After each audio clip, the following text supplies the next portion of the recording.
찬송가 382장 찬송하시면서 우리 수요일 예배 전 우리 찬양으로 우리 마음을 시작하도록 하겠습니다. 382장입니다.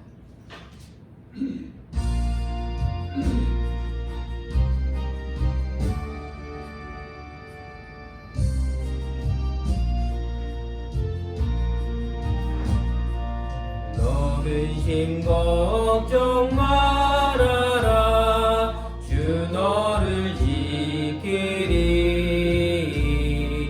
주 날개 밑에 거하라. 주 너를 지키리. 주 너를 지키리. 아무 때나 어디서나 주 너를 지키리. 늘 지켜주시리. 어려워 낙심될 때에 주 너를 지키리. 위험한 일을 당할 때 주 너를 지키리. 주 너를 지키리. 아무 때나 어디서나 주 너를 지키리. 늘 지켜주시리. 너 쓸 것 미리 하시고 주 너를 지키리. 구하는 것을 주시며 주 너를 지키리. 주 너를 지키리. 아무 때나 어디서나 주 너를 지키리. 늘 지켜주시리. 어려운 시험 당해도 주 너를 지키리. 구주의 품에 거하라. 주 너를 지키리. 주 너를 지키리. 아무 때나 어디서나 주 너를 지키리. 늘 지켜주시리.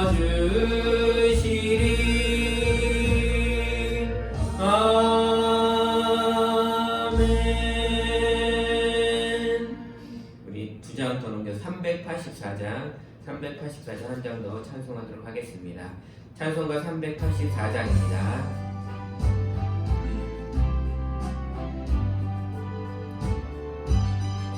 나의 갈 길 다가도록 예수 인도하시니 내 주 안에 있는 긍휼 어찌 의심하리요.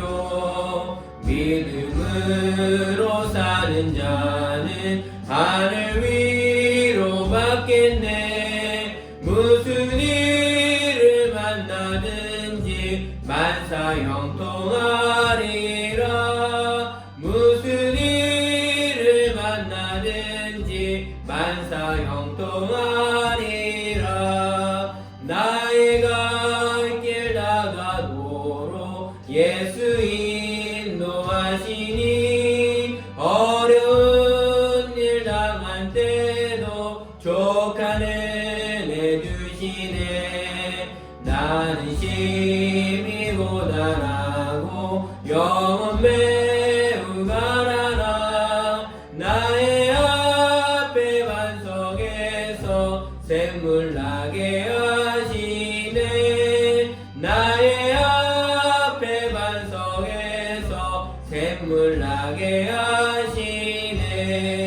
나의 갈 길 다가도록 예수 인도하시니 그의 사랑 어찌 큰지 말로 할 수 없도다. 성령 감화 받은 영혼 하늘 날아갈 때에 영영 물을 나의 찬송 예수 인도하셨네. 영영 물을 나의 찬송 예수 인도하셨네.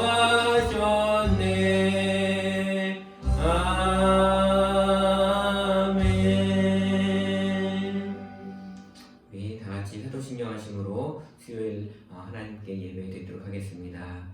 전능하사 천지를 만드신 하나님 아버지를 내가 믿사오며 그 외아들 우리 주 예수 그리스도를 믿사오니 이는 성령으로 잉태하사 동정녀 마리아에게 나시고 본디오 빌라도에게 고난을 받으사 십자가에 못 박혀 죽으시고 장사한 지 사흘 만에 죽은 자 가운데서 다시 살아나시며 하늘에 오르사 전능하신 하나님 우편에 앉아 계시다가 저리로서 산 자와 죽은 자를 심판하러 오시리라. 성령을 믿사오며 거룩한 공회와 성도가 서로 교통하는 것과 죄를 사하여 주시는 것과 몸이 다시 사는 것과 영원히 사는 것을 믿사옵나이다. 아멘. 우리 찬송가 455장 함께 찬송하도록 하겠습니다. 찬송가 455장입니다.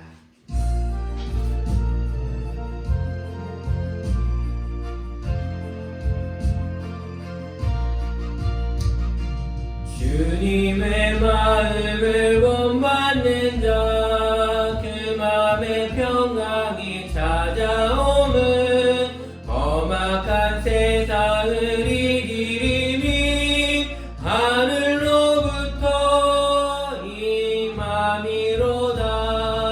주님의 마음 본받아 살면서 그 거룩하신 나도 이루리. 주 모습 내 눈에 안 보이며 금성 내 귀에 안 들려도 내 영혼 날마다 주를 만나 신령한 말씀을 배우노다. 주님의 마음 본받아 살면서 그 거룩하신 나도 이루리. 가는 길 거칠고 험하여도 내 맘에 불평이 없어짐은 십자가 고난을 이겨내신 주님의 마음 본받음이라. 주님의 마음 본받아 살면서 그 거룩하신 나도 이루리. 주 예수 세상에 다시 오시 그날의 무성도 변화하여 주님의 빛나는 그 영상을 다 함께 보며 주 찬양하리. 주님의 마음 본받아 살면서 그 거룩하신 나도 이루리. 아멘. 자, 함께 기도하겠습니다. 예배의 주인공이신 하나님 아버지, 오늘 현장에서 또한 영상으로 드려지는 수요 예배에 주인공으로 자정하여 주시기옵소서. 주님께 드려지는 예배 신령과 진정으로 드리게 도와주시고 전심으로 주님께 집중하게 도와주시옵소서. 예배와 말씀 가운데 은혜 내려주셔서 코로나19로 인해 힘들고 어려운 우리의 심령에 담비로 적셔 주시옵소서. 애받아 우리의 들을 길을 열어주시옵소서. 예배의 시종일관 주님께 의탁합니다. 주님께서 그 모든 것들을 함께하여 주실 것들을 믿습니다. 예수님의 이름으로 기도하옵나이다. 아멘. 우리 함께 하나님의 말씀을 보도록 하겠습니다. 오늘 함께 볼 하나님의 말씀은 사무엘상 2장 22절부터 25절 말씀을 함께 보겠습니다. 사무엘상 2장 22절부터 25절까지 말씀입니다. 사무엘상 2장 22절부터 25절까지 말씀. 제가 가진 성경책으로는 구약성경 411페이지 정도 있습니다. 사무엘상 2장 22절부터 25절까지 말씀을 우리 한 목소리로 함께 천천히 읽도록 하겠습니다. 같이 읽겠습니다. 엘리가 매우 늙었더니 그의 아들들이 온 이스라엘에게 행한 모든 일과 회막문에서 수종드는 여인들과 동침하였음을 듣고 그들에게 이르되 너희가 어찌하여 이런 일을 하느냐. 내가 너희의 악행을 이 모든 백성에게서 듣노라. 내 아들들아 그리하지 말자. 내게 들리는 소문이 좋지 아니하니라. 너희가 여호와의 백성으로 범죄하게 하는도다. 사람이 사람에게 범죄하면 하나님이 심판하시려니와 만일 사람이 여호와께 범죄하면 누가 그를 위하여 간구하겠느냐 되 그들이 자기 아버지의 말을 듣지 아니하였으니 이는 여호와께서 그들을 죽이기로 뜻하셨음이더라. 아멘. 오늘은 자녀를 포기하지 맙시다. 자녀를 포기하지 맙시다 라는 제목으로 하나님의 말씀을 함께 나누도록 하겠습니다. 얼마 전에 담임 목사님과 자녀에 대해서 이야기를 나누었었습니다. 그때 담임 목사님께서 하신 말씀이 있습니다. 그것은 부모는 자기 자녀가 1등이라고 생각한다는 것이었습니다. 부모님들은 자신의 자녀들이 뛰어나다고 생각합니다. 예를 한번 들어보겠습니다. 아이가 걷기 시작합니다. 그러면 부모님들은, 엄마들은 다른 사람들에게 자랑을 합니다.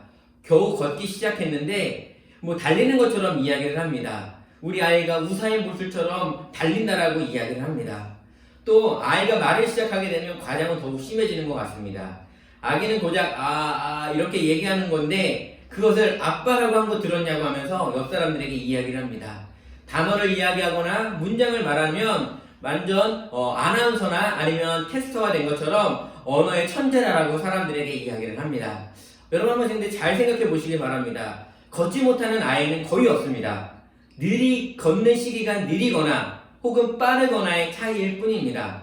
말도 마찬가지입니다. 어떤 아이들은 말이 좀 느릴 수 있습니다. 하지만 다 말을 합니다. 또 어떤 아이는 말이 빠릅니다. 하지만 어느 정도 성장을 하면 말에 잘하고 못하고는 거의 구분되어지지 않는 것 같습니다. 이처럼 부모들은 참 자신의 자녀들을 좋게 참 많이 과장되게 보는 것 같습니다. 단점을 볼 때도 마찬가지입니다. 너무 나쁘게 보지 않습니다.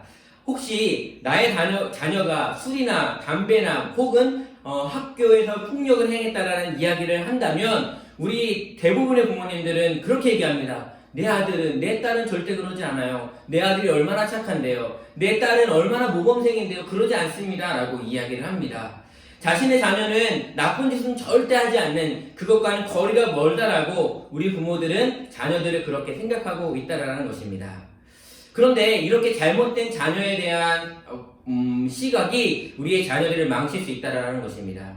우리가 부모로서 가져야 될 시선이 하나가 있다면 그것은 객관적인 시선입니다. 객관적인 시선으로 자녀들을 바라봐야 하고 자녀들의 문제를 바라봐야 합니다. 이런 객관성이 떨어지게 되면 자녀에게 문제가 발생할 수 있고 더 나아가서는 자녀를 망칠 수 있다는 것입니다. 오늘 우리가 읽은 엘리가 그런 사람이었습니다. 엘리는 자녀를 객관적으로 보지 않았던 것 같습니다. 엘리의 자녀들의 모습을 우리가 전에 살펴보았지만 망나니로 아이들이 바뀌어져 있습니다. 어찌 보면 자녀들이 이렇게 망가진 것은 엘리의 잘못이 아닌지라고 저는 생각해 보게 됩니다. 왜 그런지 우리 한번 살펴보도록 하겠습니다. 우리가 엘리의 자녀들에 대해서 보기 전에 먼저 죄에 대해서 한번 생각해 봤으면 좋겠습니다. 우리는 죄를 말할 때 보여지는 것만이 죄라고 생각합니다. 그것은 법적인 측면으로 봤을 때 맞습니다. 우리가 도둑질을 하거나 아니면 사기를 치거나 아니면 잘못된 것을 했을 때 그 행위가 중요합니다. 그 행위가 드러났느냐 안 드러났냐를 통해서 그 사람이 죄를 지었느냐 안 지었느냐를 평가하기 때문에 그렇습니다. 하지만 성경은 그렇게 얘기하지 않습니다. 성경은 죄는 보이지 않는 것으로부터 시작된다라고 이야기를 합니다. 엘리의 두 아들이 처음부터 어긋났을까요? 아닐 것입니다. 죄의 특성을 알아야 되는데 죄는 안 보이는 것부터 시작한다는 것입니다. 여러분 혹시 하인 리히의 법칙이라는 것을 들어보셨습니까? 이것을 네이버에 있는 것을 그대로 읽어드리도록 하겠습니다. 이 하인 리라는 사람은 보험회사를 다녔던 사람으로 알고 있습니다. 그 사람이 이 보험회사를 다니면서 여러 가지 문제들을 보면서 이 사람이 하나의 통계를 하나 내렸어요. 그게 바로 하인 리의 법칙인데 읽어드리겠습니다. 업무 성격상 수많은 사고 통계를 접했던 하인 리히는 산업재해 사례 분석을 통해 하나의 통계적 법칙을 발견하였다. 그것은 바로 산업재해가 발생하여 중상자가 1명 나오면 그 전에 같은 원인으로 발생한 정상자가 29명, 같은 원인으로 부상을 당할 뻔한 잠재적 부상자가 300명이 있었다는 사실이다. 하인 리 법칙은 1대 29대 300 법칙이라고도 부른다. 즉 큰 재해와 작은 재해 그리고 사소한 사고의 발생 비율이 1대 29대 300이라는 것이다. 큰 사고는 우연히 또는 어느 순간 갑작스럽게 발생하는 것이 아니라 그 이전에 반드시 경미한 사고들이 반복되는 과정 속에서 발생한다는 것을 실증적으로 밝힌 것으로 큰 사고가 일어나기 전 일정 기간 동안 여러 번의 경고성 징후와 전조들이 있다는 사실을 입증하였다. 다시 말하면 큰 재해는 항상 사소한 것들을 방치할 때 발생한다는 것이다. 여러분 이 이야기를 보면서 죄도 그렇다는 것을 여러분에게 이야기해 드리고 싶습니다. 죄도 그렇습니다. 죄는 작은 것으로부터 시작합니다. 우리가 생각하는 사소하다고 생각하는 것이 자라 죄가 된다는 것입니다. 성경은 죄는 마음에서부터 시작한다고 말하고 있습니다. 그것을 방치하면 그것이 드러나게 되는데 그게 바로 죄라는 것입니다. 우리 8일날 오후 예배 때 우리 담임 목사님께서 야고보서를 가지고 계속 강해를 하고 계십니다. 8일날 그 야고보서의 이야기를 보면 그 야고보서의 구절 중에 욕심이 잉태한 즉 죄를 낳고 죄가 장성한 즉 사망을 낳는다라는 구절이 있습니다. 여러분 맞습니다. 죄와 사망은 욕심이라는 작고 사소한 것부터 시작한다는 것입니다. 욕심이 나쁜 것인가요? 우리에겐 욕심이 있습니다. 더 가고 싶어하는 욕심, 높아지고 싶어하는 욕심, 내가 더 성공하고 싶어하는 욕심이 우리 가운데 있습니다. 그런데 그러한 욕심이 커지고 자라나게 되면 죄가 되고 그 죄가 어느 순간 사망으로 우리에게 덮치게 된다는 것입니다. 마음속에 수십 번 혹은 수백 번의 욕심이 그 상상으로 펼쳐지면서 그것이 어느 순간 행동으로 나타나게 된다는 것입니다. 죄는 마음에서부터 시작한다는 것입니다. 예수님도 죄에 대해서 말씀하실 때 죄는 형태가 아니라라고 말씀합니다.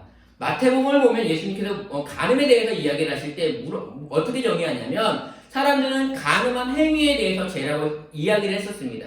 하지만 예수님은 다른 해석을 이야기를 하십니다. 여자를 보고 마음에 음욕을 품는 자마다 바로 죄인이라는 것입니다. 간음죄를 지었다라고 예수님은 말씀하고 있습니다. 중요한 것은 죄는 마음에서부터 시작한다는 것입니다.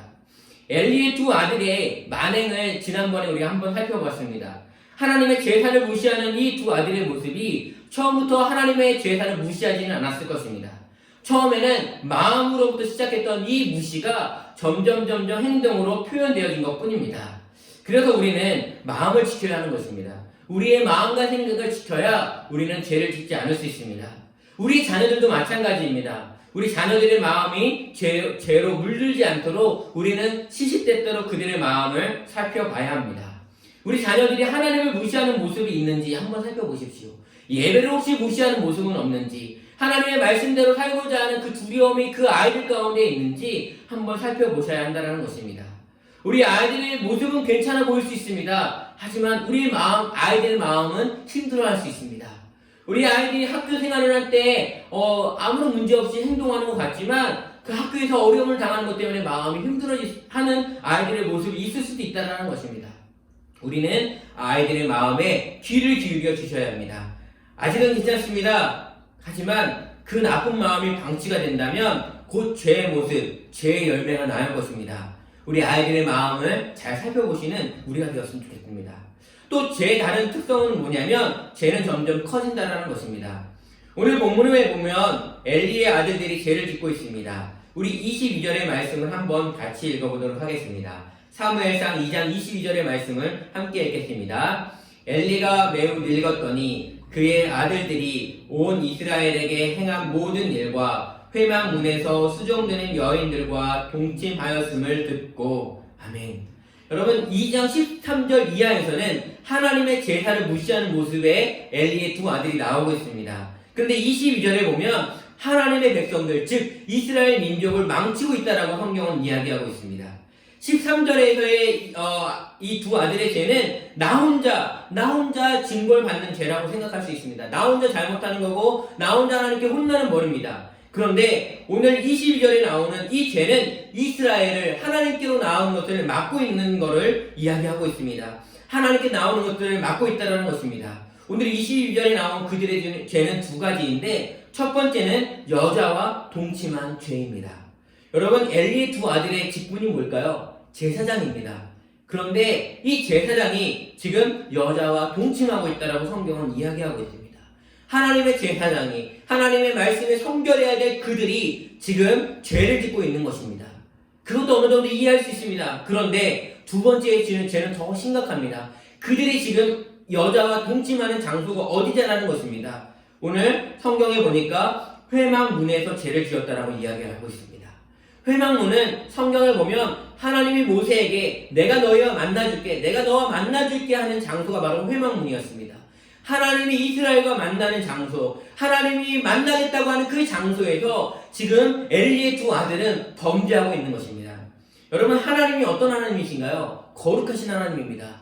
거룩하신 하나님이 죄 있는 곳에 나타날 수가 없습니다. 왜요? 그곳에 가면 그곳에 있는 죄를 다 하나님께서 심판하셔야 되는데 그 심판이 어떻게 될까요? 이스라엘의 몰살이 될 수 있습니다. 그래서 하나님께서는 이 회막문으로 가실 수가 없는 것입니다. 이 엘리의 이 아들의 죄 때문에 하나님도 오시지 못하지만 이스라엘 백성들도 하나님을 만나러 가지 못합니다. 이 엘리의 두 아들은 지금 하나님의 백성들로 하여금 하나님과 인간 사이에 그 죄의 벽을 만들어서 하나님께 다가가지 못하게 하는 이 두 아들의 모습을 볼 수가 있습니다. 죄가 점점 커져서 하나님의 말씀과 하나님께 가까이 가는 것들을 막아버리고 있다는 것입니다. 그럼 왜 이 아들들은 왜 이렇게 되었을까요? 그것은 두 가지로 살펴볼 수 있는데 먼저는 엘리가 훈계할 수 있는 시기를 놓쳐버렸기 때문이라는 것입니다. 22절의 말씀을 다시 한번 읽어보도록 하겠습니다. 22절입니다. 다시 읽겠습니다. 엘리가 매우 늙었더니 그의 아들들이 온 이스라엘에게 행한 모든 일과 회막문에서 수종드는 여인들과 동침하였음을 듣고 아멘. 22절에 보니까 엘리가 매우 늙었다라고 성경은 이야기하고 있습니다. 저는 이 늙었다라는 말을 늦었다라고 볼 수 있다라고 생각합니다. 엘리는 자녀들을 올바로 이끌기에 늦었다라는 것입니다. 엘리는 자신의 자녀들을 훈계하기에는 너무 늦어버렸다는 거예요. 왜 엘리는 아들들을 훈계하기가 늦었을까요? 그 이유는 잘 모르겠어요. 하지만 문제는 훈계에는 시기가 있다는 거예요. 아이들을 훈계하고 가르칠 때에는 시기가 존재한다는 것입니다. 어떤 사람이 감옥에 들어갔다고 합니다. 그 사람이 감옥에 들어가서 소리를 지르며 막 한탄을 합니다. 내가 이곳에 왜 왔냐면, 내가 왜 이곳에 왔을까 하면서 누군가를 막 원망하면서 한탄을 하더랍니다. 그런데 감옥에 갇힌 사람치고 한탄하고 핑계 없는 사람이 없지 않습니까? 그런데 그 사람의 핑계는 너무나도 이상했습니다. 그래서 자세히 들어봤더니 그 사람이 자신의 어머니를 막 원망하더래요. 그래서 그 사정을 물어봤답니다. 그랬더니 그 사람이 이야기를 합니다. 자기가 어렸을 때에 학교에서 친구의 연필을 훔쳤답니다. 친구의 연필을 훔쳐서 그 훔친 연필을 가지고 집으로 왔대요. 너무나도 무서웠대요. 그런데 그 사실을 엄마가 알게 된 거예요. 그리고 나서 엄마한테 혼낼 거라고 생각했는데 그 엄마가 그 아들에게 그렇게 얘기했대요. 잘했어. 연필을 훔쳤는데 잘못했다고 꾸지람하는 것이 아니라 오히려 잘했다고 칭찬하더랍니다. 이 아들이 잘한 건가? 라고 생각이 갑자기 들더래요. 그래서 이 아들이 연필을 훔치던 그 버릇이 어느 순간에는 지우개를 훔치게 되고요. 어느 순간에는 공책을 훔치게 되고 점점 그 훔치는 것들이 커지더래요. 그러면서 어느 순간에는 돈을 훔치고 어떤 사람의 보석을 훔치고 그러면서 자신이 감옥에 왔다라는 거예요. 그러면서 그 사람이 원망하는 거예요. 뭘 원망하냐면 내가 어렸을 때에 엄마가 나한테 훈계를 제대로 했다라면 나를 따끔하게 혼내서 너는 절대 도둑질하면 안 돼라고 혼냈다라면 자신은 여기 오지 않았다라는 거예요. 그런데 엄마가 나를 훈계하지 않아서 나에게 잘했다는 그 칭찬 하나 때문에 내가 지금 이 감옥에 왔다라고 하면서 엄마에 대해서 원망에 대한 이야기를 막 하더라는 것입니다. 여러분 그렇지 않나요? 죄를 지어 봤나요, 여러분? 혹시 죄를 지어 보시면 어떤 마음이 드나요? 우리는 죄를 짓잖아요? 그러면 자신의 잘못을 알기 때문에 무섭습니다. 자신도 자기가 잘못한 걸 알아요. 그래서 엄마 아빠의 눈치를 봐요. 여러분 저도 어렸을 때 그랬지만 제 아이들도 보니까요. 그들이 잘못했을 때 엄마 아빠의 눈치를 봐요. 그때 어떻게 해야 되냐면 죄의 대가에 대해서 이야기를 해야 돼요. 죄의 무서움에 대해서 아이들에게 이야기해 줘야 합니다. 그런데 엘리는 그 작업을 하지 못했던 것 같아요. 죄의 무서움에 대해서 하나님을 무시하는 것이 얼마나 큰 죄인지에 대해서 이 엘리는 자녀들에게 이야기해 주지 못했던 것 같아요. 여러분 우리 피부는요. 한 곳에 자극을 계속 받으면 어떻게 되는 줄 아십니까? 굳은살이라는 것이 생겨버리게 됩니다. 그리고요 그 굳은살이 생기면요 어느 정도의 자극을 줘도요 그 굳은살 때문에 자극이 느껴지지가 않아요. 그와 마찬가지로 우리의 양심에도 동일합니다. 우리 양심에도요 처음에는 죄를 지었을 때 무서워요. 그런데 한 번, 두 번, 세 번, 그것이 10번, 100번 이렇게 넘어가잖아요. 그럼 양심이요 가책을 느끼지 못해요. 그 다음부터는요 어떠한 자극을 줘도 아무렇지도 않게 된다는 거예요. 지금 이 엘리의 아이들은요 정말 처음에 죄를 지었을 때 그 무서움은 처음에 있었지 모르지만 그것이 어느 순간에 무뎌져서 죄를 짓고 있는 것조차도 모르는 그러한 지경에까지 빠져버리고 있다는 것입니다. 여러분 아이들에게 가르칠 수 있을 때 훈계할 수 있을 때 분명하게 훈계해 주십시오. 그들이 잘못 가고 있을 때 따끔하게 혼내 주시는 것이 하나님이 우리에게 주신 정말 사명이고 그 아이들을 훈계해야 될 부모로서의 역할이라는 것들을 잊지 않으셨으면 좋겠습니다. 또한 두 번째 아들들이 그렇게 된 이유는요 엘리가 자녀들의 말을 듣지 않았기 때문에 그렇다는 것입니다. 22절부터 24절의 말씀을 우리 다시 한번 읽어보도록 하겠습니다. 22절부터 24절의 말씀입니다. 함께 읽겠습니다.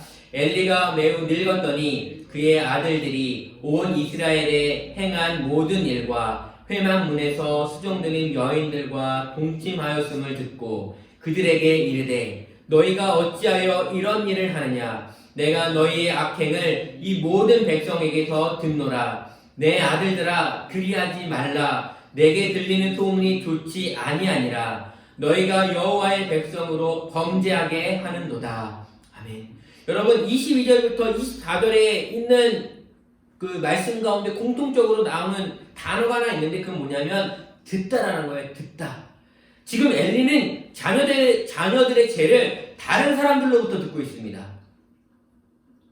제사장으로 아이들과 자녀들과 함께 살았을 텐데 그는 자녀들의 행실에 대해서 주변 사람들로부터 듣고 있다라는 거예요.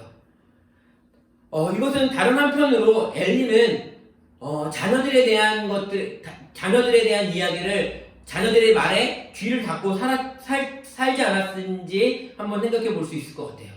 엘리는 어렸을 때부터 자녀들의 이야기를 듣지 않는 귀를 막고 살았던 것 같습니다. 엘리는 자녀들의 이야기를 듣는 것이 부족했다라는 것입니다. 여러분 저도요 저희 자녀들이 있지만 이 자녀들이 문제가 있을 때마다 부모님한테 이야기를 합니다. 엄마, 아빠 하면서 뭔가를 얘기해요. 여러분 엘리의 자녀들도 그랬을 거예요. 엄마, 아빠 내가 지금 뭐가 힘들어요. 아니면 어떤 어려움들이 있을 때마다 아버지에게든 어머니에게든 부모님에게 그런 일들을 했을 거예요. 근데 엘리는 그 이야기들에 대해서 듣지 않고 귀를 막았던 것 같아요. 그러니까 이 아이들이 어땠을까요? 여러분, 처음에 엄마한테 이야기를 하러 갔는데 듣지 않으면 아이들은요, 마음의 문을 닫아버리게 됩니다. 그리고 나서는요, 더 이상 엄마에게, 아버지에게 자신의 이야기를 하지 않습니다. 여러분, 아이들이 엄마에게 이야기하고 아버지에게 말을 거는 이유는 뭔지 아세요? 내 힘으로는 할 수 없어요. 좀 도와주세요의 사인이에요. 좀 도와주세요. 나를 좀 봐주세요. 라는 사인인데, 이 엘리는 그런 이야기에 대해서 문을 확 닫아버렸습니다. 귀를 닫아버렸다라는 거예요. 그러니 이 아이들은 어떻게 할까요? 내 마음대로 사는 거예요. 엄마 아빠에게 물어봐서 올바른 길로 가려고 했는데, 그것들에 대해서 부모님이 이야기해주지 않으니까 어떻게 돼요? 내가 원하는 대로 사는 거예요. 내 뜻대로 살아가는 거예요. 내가 하고 싶은 대로 살아가게 된다는 거예요. 여러분, 어렸을 때도 부모님이 내 이야기를 안 들었는데 장성해서 성장했을 때, 성인이 됐을 때에 이 아들들이 엘리에게 이야기했을까요? 저는 안 했을 거라고 생각합니다. 이 아이들은요, 이 엘리의 자녀들은 엘리에게 더 이상 이야기를 하지 않습니다. 여러분, 25절에 보니까 그들이 자기 아버지의 말을 듣지 아니하였으니 라는 이야기하고 있습니다.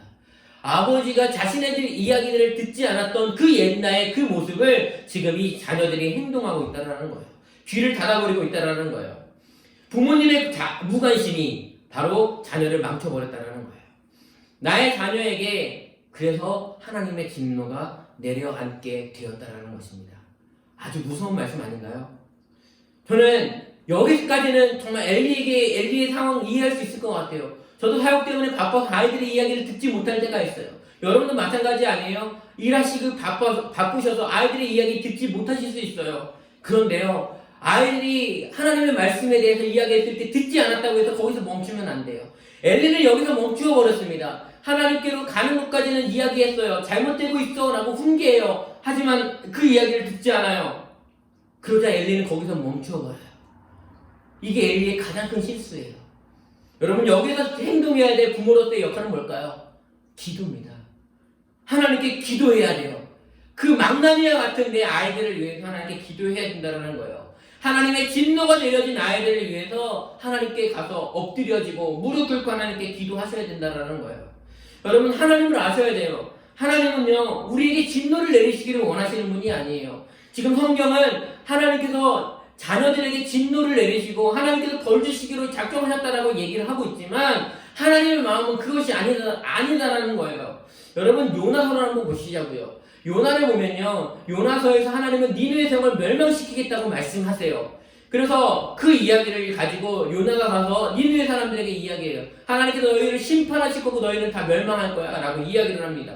그러자 니느웨 사람들이 어떻게 하죠? 왕부터 시작해서 가축에 이르기까지 모든 사람이 회개해요. 그러자 하나님께서 어떻게 하십니까? 마음을 바꾸어 버리세요. 그래서 요나가 화나죠. 하나님, 어떻게 하나님이 망한다고 그렇게 말씀하셨으면서 왜 망하지 않게 하십니까? 왜 저를 거짓말쟁이로 만드시고 왜 하나님 거짓말쟁이로 사십니까? 라고 이야기를 해요. 그때 하나님 뭐라고 말씀하시는 줄 아세요? 분별하지 못하는 저들이 돌아온 것 때문에 기뻐하시는 하나님의 모습을 여러분 보셔야 돼요. 하나님은 엘리 두 아들이 하나님의 뜻대로 살지 않아서 하나님의 마음에 많이 아프시고 힘드셨어요. 그래서 저들을 진노의 자녀들로 내가 멸망시킬 거야, 혼내줄 거야 라고 하셨다 할지라도 부모인 엘리는 어떻게 돼요? 하나님께 나아가야 돼요. 하나님, 내 아들 불쌍히 여겨주세요. 내 자녀들을 불쌍히 여겨주세요. 내 자녀들이 하나님께 돌아올 수 있도록 불쌍히 여겨주세요. 하나님의 제사를 무시하는 아이들인 거 맞아요. 하나님, 이들이 하나님의 백성들을 멸망하게 하는 건 맞아요. 그런데 하나님, 이 아이들 하나님 진노 내려주지 마세요. 여러분, 엘리에게 아브라함과 같은 마음이 있었어야 돼요. 아브라함이 소돔성을 향해서 기도했던 것처럼 나와 상관없는 그 소돔성을 위해서 하나님께 끈질기게 매달리고 끈질기게 하나님께 의지했던 아브라함처럼 엘리가 하나님께 매달렸어야 돼요. 하나님, 내 아들들인데요. 다른 사람들도 아니고 내 피부치, 내 아들들인데요. 내 아들들 불쌍히 좀 여겨주시면 안 될까요? 하나님이 안 돼! 라고 하시면 또 어떻게 해야 될까요? 모세처럼이라도 하나님께 기도했어야 돼요. 하나님, 그러면 나도 내 이름도 하나님 생명책에서 지워주시더라도 내 아이들 하나님의 백성으로 다시 삼아주시면 안 될까요? 하나님, 내 아이들 불쌍히 여겨주시면 안 될까요? 하나님, 내가 잘못 키웠어요. 내가 잘못 키웠으니까 저를 벌주시고 제 아이들을 용서해 주시면 안 될까요? 엘리는 포기해요. 자녀들에 대한 기도를 포기합니다. 엘리는 침묵합니다. 사랑하는 성도 여러분, 자녀를 키우는 것이 쉽지 않습니다. 아이들이 자라감에 따라 여러분의 말은 더 안 들을 것입니다. 아이들은 하나님으로부터 점점 멀어질 수 있을 거예요. 아무리 훈계해도, 매를 들어도 그들은 점점 변하지 않고 하나님을 떠나갈 거예요. 그럴 때 우리가 절대로 기도만은 놓지 않으셨으면 좋겠어요. 기도만은 포기하지 않았으면 좋겠어요. 하나님께 간절히 기도하셨으면 좋겠습니다. 우리 자녀를 향해서 주변에 있는 많은 사람들이, 더 나아가서 교회와 목사님들까지도 주고 마땅하다고 손가락질 할지라도 부모인 우리만큼은, 나만큼은 그 아이들을 위해서 기도하셔야 돼요. 이 아이들을 위해서 나만큼은 포기하지 않고 기도하셔야 합니다. 주님, 우리 자녀들을 불쌍히 여겨달라고 하나님께 매달리셔야 합니다. 여러분, 하나님께서 우리 자녀를 우리에게 주신 것은요, 하나님이 정말 너무나도 소중한 보배를 우리에게 주신 거예요. 귀한 선물이에요. 이 선물을 다시 주님께 올려드릴 수 있도록 우리는 기도를 쉬지 않는, 기도를 쉬는 죄를 범하지 않았으면 좋겠습니다. 우리 아이들 정말 새학기 이제 곧 시작할 텐데, 그냥 우리 아이들 공부 잘하게 해주세요, 그걸로 그치는 기도가 아니라 우리 아이들이 주님께 가는 그날까지 하나님의 길에서부터 멀어지지 않도록, 우리 하나님의 백성으로 온전히 살아갈 수 있도록 우리 자녀들의 믿음과 신앙을 위해서 우리 부모된 우리가 끝까지 기도하셔서 이 선물된 이 자녀들을 정말 선물 주신 분에게 다시 드릴 때까지 우리 끝까지 그 아이들을 위해서 기도를 쉬지 않는 저와 우리 성도님들이 되셔서, 부모님들이 되셔서 정말 하나님께 기쁨을 올려드릴 수 있는 우리 모두가 되길 주님의 이름으로 축원합니다. 기도하겠습니다. 하나님 아버지, 하나님은 세상에서 가장 귀한 선물을 우리에게 주셨습니다. 그 영혼을 구원하시기 위해 하나뿐인 예수님도 주셨습니다. 그런데 저희는 선물의 귀중함을 몰랐습니다. 선물의 가치를 몰랐습니다. 힘들다라는 이유로 아이들을 방치했습니다. 바쁘다는 핑계로 아이들을 훼손했습니다. 주님이 우리에게 주신 자녀들을 새로운 눈으로 보게 도와주시옵소서. 주님이 주신 선물을 아끼겠습니다. 그 선물들을 주님께 다시 드릴 때까지 잘 가르치며 훈육하며 주님의 길로 인도하겠습니다. 무엇보다 우리 자녀들을 위해 끝까지 기도하겠습니다. 우리 자녀들이 주님의 길에 서 있게 도와주시옵소서. 우리 자녀들이 주님을 떠나지 않게 도와주시옵소서. 만약 우리 자녀들이 엘리의 자녀들처럼 망나니처럼 행동한다면 주여 불쌍히 여겨주셔서 그들이 다시 주님께로 돌아올 수 있도록 우리 자녀들을 불쌍히 여겨 주시옵소서. 우리에게 소원이 있다면 주님이 주신 귀한 선물을 다시 주님께 드리는 것입니다. 주여 도와주시옵소서. 우리 자녀들이 하나님을 모르고 하나님을 무시하는 시대에 살고 있습니다. 세상의 문화와 흐름의 믿음이 전복되지 않도록 우리 자녀들을 눈동자처럼 아껴주시고 보호하여 주시옵소서. 믿음의 대가 계속 이어지는 복을 우리에게 허락하여 주시옵소서. 지금은 우리를 사랑하셔서 예배를 드릴 수 있는 특권을 주신 하나님의 은혜와 우리를 위해 이 땅에 오셔서 참된 자유를 주시기를 원하시는 예수님의 자비하심과 오늘도 우리 안에 내주하셔서 말씀을 알게 하시는 성령님의 감화, 감동, 역사하심이 오늘 주님의 말씀을 듣고 주님이 주신 선물을 위해 기도하기로 작정하는 사랑하는 처음사랑교회 성도들의 가정과 자녀들 위해 하나님이 인도하심과 지켜주심과 함께하심이 이제로부터 영원토록 함께 있을지어다. 아멘.